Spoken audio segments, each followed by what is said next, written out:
Assalamualaikum dan salam sejahtera. Hari ini kita ulang kaji sistem pengangkutan dalam tumbuhan.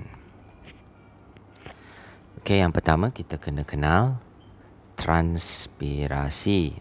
Yang ini topik yang sangat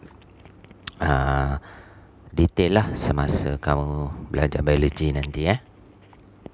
So, apa tu transpirasi? Proses kehilangan air. Ingat tu kehilangan air dalam bentuk uap air dari permukaan daun ke udara secara penyejatan. Penyejatan tu evaporation.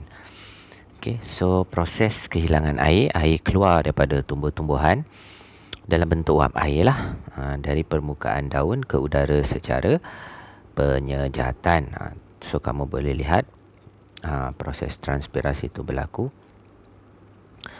Mula sekali air diserap secara osmosis ke dalam tumbuhan melalui akar. Kemudian air naik ke atas tumbuhan. Kemudian air diserakkan ke setiap daun untuk kegunaan tumbuhan, dan kemudian air itu akan hilang, akan keluar dari tumbuhan secara penyejatan dari permukaan daun. So keseluruhan sistem ni kita panggil transpirasi. Itulah proses dia. Transpirasi.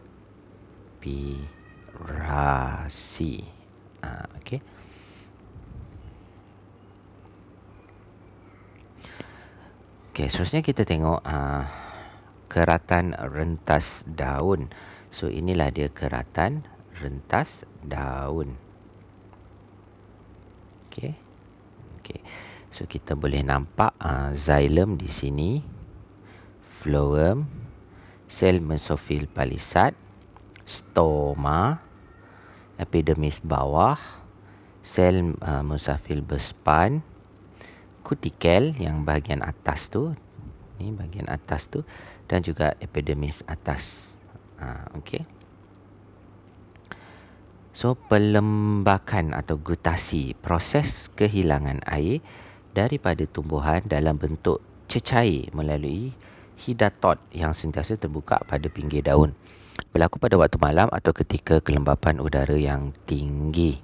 Itu pelembakan atau proses gutasi.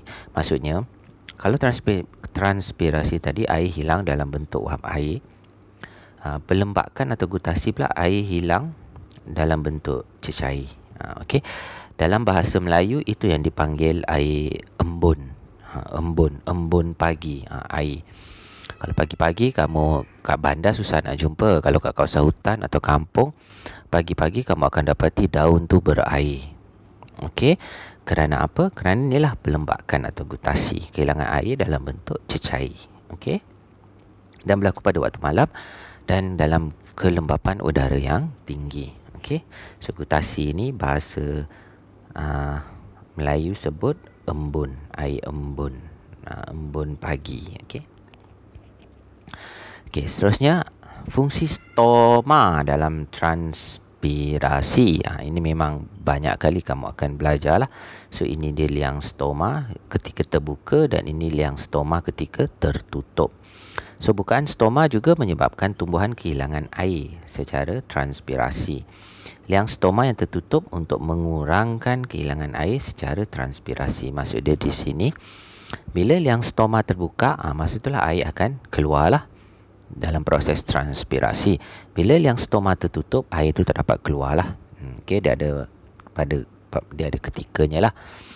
Liang stoma buka dan liang stoma tutup. Kalau time musim kering, liang stoma akan lebih banyak tertutup untuk mengelakkan tumbuhan tu kering, kehilangan air.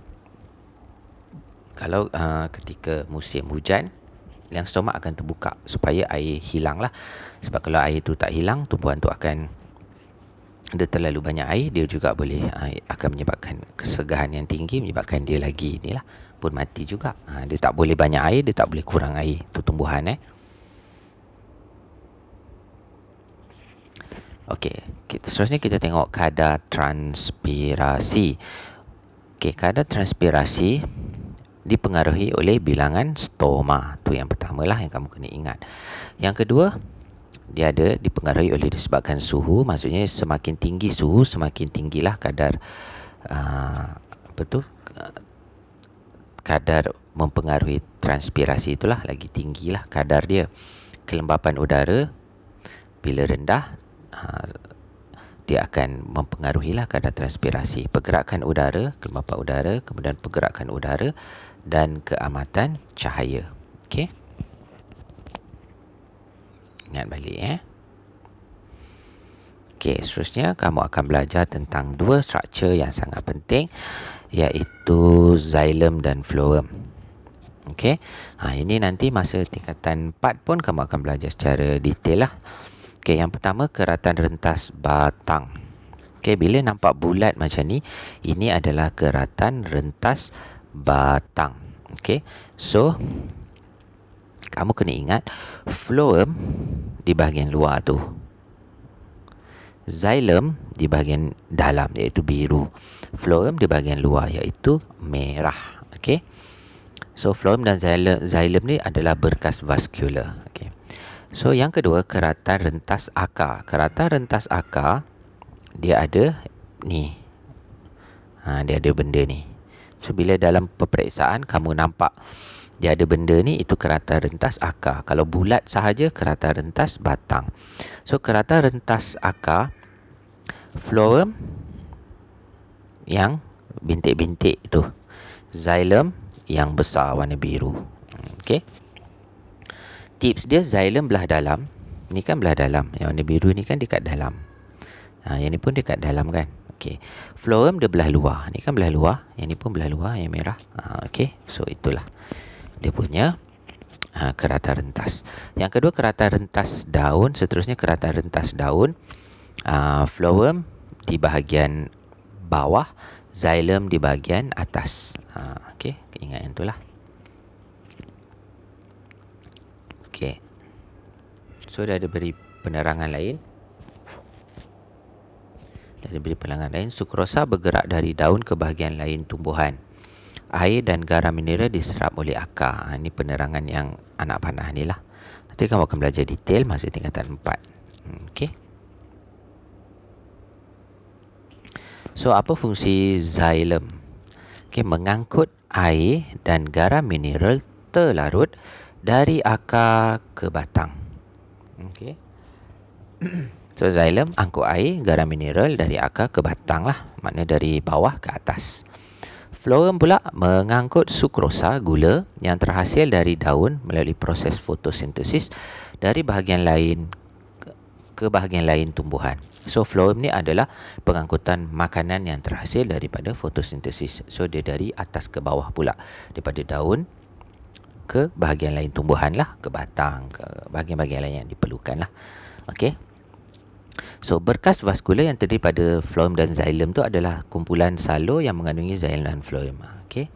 So mudah je lah kan. Okey, so boleh ingat lah Okey, latihan ni semua dah jawab kan. Senang je. Okey, itu saja. Sekian, terima kasih.